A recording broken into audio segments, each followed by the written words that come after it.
ఇక ఇవాళ కానిస్టేబుల్ చివరి రాత పరీక్ష జరగనుంది. ఫిజికల్ టెస్ట్ పాస్ అయిన అభ్యర్థులకు హైదరాబాద్లో 13 సెంటర్లతో పాటు జిల్లాల్లోనూ ఎగ్జామ్ను నిర్వహించనున్నారు అధికారులు.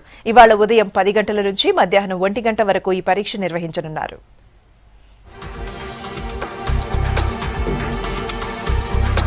కానిస్టేబుల్ ఫైనల్ రిటర్న్ టెస్ట్ కు అధికారులు భారీ ఏర్పాట్లు చేశారు. ఇవాళ ఉదయం 10 గంటలకు ఎగ్జామ్ ప్రారంభం కానుంది. రాష్ట్రం ఏర్పడిన తర్వాత తొలిసారిగా Telangana police recruitment board 9281 constable పోస్టులకు నోటిఫికేషన్ విడుదల చేసింది. 5 లక్షల మంది అభ్యర్థులు అప్లై చేసుకోగా ప్రిలిమినరీ టెస్ట్ లో 192,588 మంది అభ్యర్థులు అర్హత సాధించారు.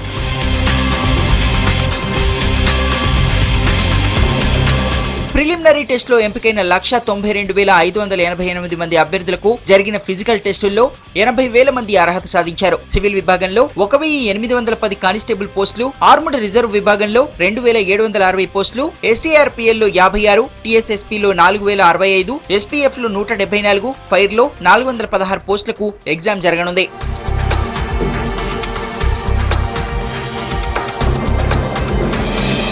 ఒక్క నిమిషం ఆలస్యంగా వచ్చినా అభ్యర్థులను అలో చేయమని ప్రకటించారు అధికారులు. ఇక ఎగ్జామ్ కు గంట ముందు నుంచే అభ్యర్థులను అనుమతిస్తామన్నారు అధికారులు. పరీక్షా కేంద్రాల్లో బయోమెట్రిక్ సిస్టమ్ ను అమలు చేస్తున్నట్టు తెలిపారు. అభ్యర్థులు హాల్ టికెట్, పెన్, పెన్సిల్ తో పాటు ఏదైనా ఒరిజినల్ గుర్తింపు కార్డును వెంట తెచ్చుకోవాలని తెలిపారు. ఎలక్ట్రానిక్ వస్తువులు, క్యాలిక్యులేటర్స్ ను ఎట్టి పరిస్థితుల్లో తీసుకురావద్దని సూచించారు.